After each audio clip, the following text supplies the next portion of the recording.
کہ جس قوم کے بچے ہسپتال میں بھی محفوظ نہ ہو، پلے گراؤنڈز میں بھی محفوظ نہ ہو، مدرسوں میں بھی محفوظ نہ ہو، گلیوں میں گھر کے سامنے بھی محفوظ نہ ہو اور اسکولوں میں بھی محفوظ نہ ہو، وہ قوم کیا ترقی کرے گی؟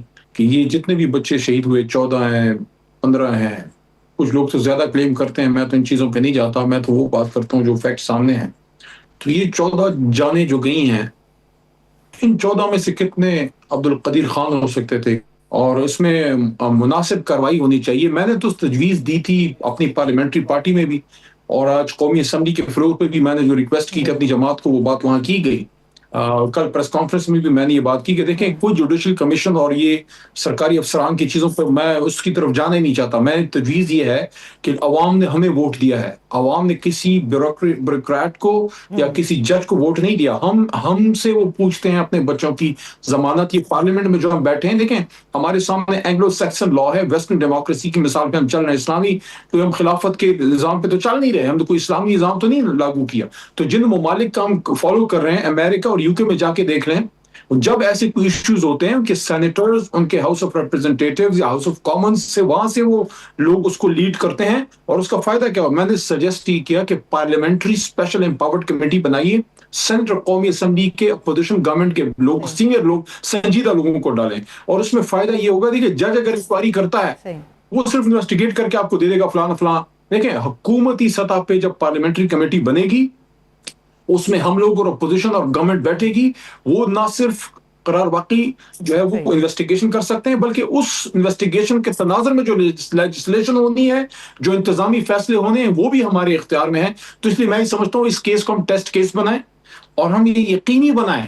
کہ آئندہ سے ہمارے ہسپتالوں میں یہ نہ ہو جو ہو رہا ہے، ہمارے بچوں کے ساتھ یہ نہ ہو جو ہو رہا ہے. اور خاص کر ایک اور بھی چیز، یہ صرف اسپتال کی بات پہ نہیں، ایک اور چیز پہ بھی آپ پروگرام کیجئے. میں اس میں آؤں گا، میں اس میں بات کروں گا کہ یہ جو ہمارے گھر گھر، گلی گلی، پنجاب میں، پختونخوا میں، ہزارے میں، سندھ میں، پتہ نہیں کہاں کہاں چھوٹی چھوٹی بچوں کو جو ٹارگٹ کیا جا رہا ہے، ان کو جو جنسی طور پہ استحصال ہو رہا ہے، مار کے پھینک دیتے ہیں، جنسی درندے بن گئے ہیں.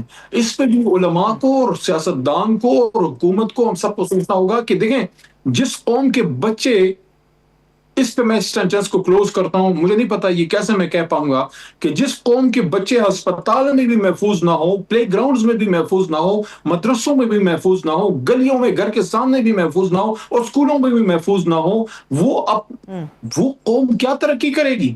ہم اپنے بچوں کو نہیں محفوظ کر پا رہے. اس پہ کچھ سنجیدگی ہمیں اختیار کرنی چاہیے. آج مجھے ویسے مایوسی ہوئی ہے قومی اسمبلی میں آج جمعے کی نماز کو گھنٹہ ایک اس پہ بحث ہوئی. کیا یہ اسمبلی جو ہے یہ اپنے بچوں کے مستقبل کے لیے 24 گھنٹے نہیں بیٹھ سکتی؟ بجٹ کے لیے 30 دن ہم بیٹھتے ہیں اپنے بچوں کے مستقبل کے لیے. کیوں؟ کیونکہ ہمارے بچے نہیں جلے نا، کسی اور کے جلے ہیں. جب ہم ان کو اپنا سمجھیں گے نا، تب ہم بیٹھیں گے اور پالیسی بھی بنائیں گے. ایک بڑی تنقید علی محمد خان صاحب ہو رہی ہے. یہ آپ نے بڑی گہری، بہت خوبصورت بات کی ہے، اور بینگ اے پیرنٹ جو کوئی بھی سن رہا ہے، ڈیفینیٹلی یہ ان کو بہت زیادہ ان کے لیے سینسٹیو ہوگا موضوع، کہ 50 لاکھ روپے گورنمنٹ یہ کہہ رہی کہ جی معاوضہ 50 لاکھ ہم دے رہے ہیں، تلافی تو نہیں ہو سکتی لیکن سم ہو ہم کچھ کر رہے ہیں. دوسری جو آپ بات کر رہے ہیں جنسی استحصال کے حوالے سے، ڈیفینیٹلی اس کے اوپر بات ہونی چاہیے. لیکن جب ہم بلا امتیاز احتساب کی طرف جاتے ہیں علی محمد خان صاحب، تو ایسا لگتا ہے کہ شاید بہت سے پرابلمز ہمارے سارٹ آؤٹ ہو جائیں گے. اب یہ پیمس کے انسیڈنٹ میں سیکرٹری صاحب اب انکوائری چل رہی ہے، ابھی اس کی عبوری رپورٹ بھی نہیں آئی. سیکرٹری صاحب جو ہیں ان کو فارغ کر دیا گیا ہے. کہیں پہ کوئی چھت گر جاتی ہے تو فوری طور پہ FIRs درج ہو جاتی ہیں، لوگ گرفتار ہو جاتے ہیں، ذمہ داروں کا تعین فوری طور پہ ہو جاتا ہے، انکوائری بعد میں ہوتی ہے. یہاں پہ پچھلے 3 دن سے ہم سارے ایک سوگ کی کیفیت کے اندر ہیں، مگر اس کے 3 دن کے اندر نہ کوئی رپورٹ، نہ کوئی ذمہ دار، نہ کوئی FIRs، نہ کوئی گرفتار. صرف ایک سیکرٹری کو فارغ کر دینے سے آپ کو لگتا ہے کہ بس یہ بلا امتیاز احتساب ہو گیا؟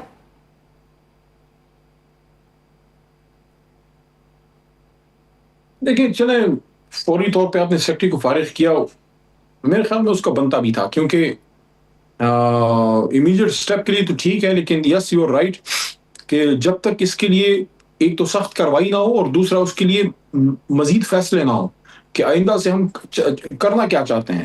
یعنی کہ ایک سیکرٹری کو فارغ کر کے یہ تو مسئلے کا حل نہیں ہے. یہی اسی نیو نیٹل NICU میں میڈیا رپورٹس کے مطابق جولائی کے سٹارٹ میں بھی آگ لگی تھی.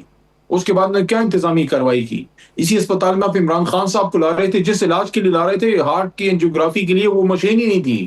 وہ وزیر اعظم صاحب نے 2 دن بعد جب نوٹس لیا ہے پی ایم آفس سے, جو پریس ریلیز آئی ہے, اس کے بعد انہوں نے کوئی کمیٹی بنائی ہے. مجھے آپ ایک بات ویسے بتائیں, میں حیران ہوں ان کی نااہلی پہ یہ پیمز والوں کے, کہ وزیر اعظم ہاؤس کا تو کام ہی نہیں ہے اتنے ٹاپ لیول سے آپ کا نوٹس لیا جا رہا ہے. اگر پی ایم ہاؤس سے آپ کا نوٹس لیا جا رہا ہے کسی چیز کا, اس نوٹس لینے کا مطلب یہ ہے کہ آپ نااہل ہیں, پہلی فرصت میں آپ کو گھر جانا چاہیے.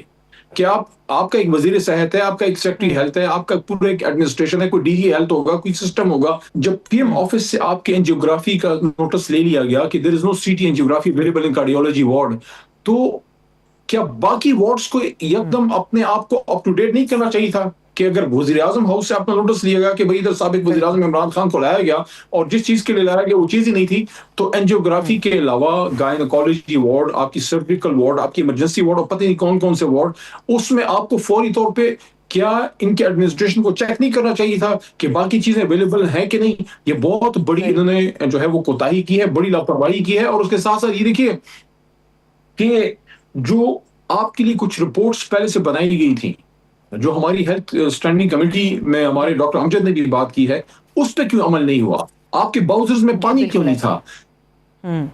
ایک جو بچہ ہے وہ ایک جو ہے ماں اس کو بچا پائی ہے, ہمارا سٹاف کدھر تھا؟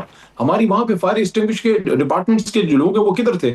لوگوں کو نکالنے کے لیے جو سسٹم ہوتا ہے, اس کی آخری بار آپ نے اس کی جو ٹرائل ایک ہوتا ہے کہ آپ فیک ایکٹیویٹی کرتے ہیں, آپ نے کبھی ان کی ٹریننگ کی ہے؟ اربوں روپے کے تو آپ کے فنڈز ہیں. میں سمجھتا ہوں کہ اگر حکومت چاہتی ہے کہ اس سسٹم کو ٹھیک کرے, تو ان کو پھر یہ پیمز کے اندر مافیاز کو توڑنا ہوگا.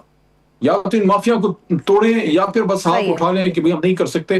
اور اس کے لیے تمام حکومتیں جو ہیں وہ ان کو اپنے اپنے حصے کا بوجھ اٹھانا چاہیے. صرف پیمز نہیں ہے, صوبہ پنجاب, پختونخوا, بلوچستان میں ابھی اے جے کے میں نئی حکومت بن رہی ہے, 47 ہے 45 ہے جو بھی ہے تو حکومت جی بی میں.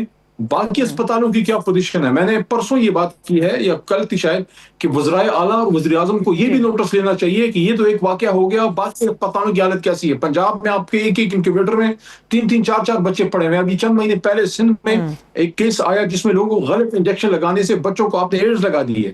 صرف بچے جل نہیں رہے, ان کو ہم زندہ درگور کر رہے ہیں جب ان کو ایڈز لگے, انجیکشن لگ رہے ہیں.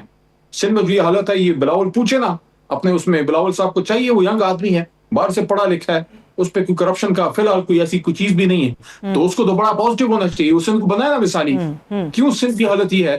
ہم بھی پختونخوا کو مثالی بنائیں. میں یہ نہیں کہہ رہا کہ ادھر سب کچھ ٹھیک ہے اور سب کچھ خراب ہے, تو مطلب یہ ہے کہ پیمز کا واقعہ جو ہے وہ آئی اوپنر ہونا چاہیے. دیکھیں ایک مثال دے کے میں اس کو سمجھانے کی کوشش کرتا ہوں. امریکہ میں 9/11 ہو گیا, انہوں نے اپنی ہوم لینڈ سیکیورٹی اتنی فعال کر دی کہ انہوں نے یہ انشور کیا کہ آئندہ وہاں 9/11 والا کوئی واقعہ جو ہے وہ نہیں ہوگا. دنیا میں بہت جگہوں پہ ایسا ہوتا ہے کہ کوئی طوفان آتا ہے, اس طوفان کے نام سے وہ اپنی جو ہے لا میکنگ کرتے ہیں اور وہ انشور کرتے ہیں کہ ایک بار تو ہو گیا, آئندہ نہ ہو. تو ہم نے اس سے سبق سیکھنا ہے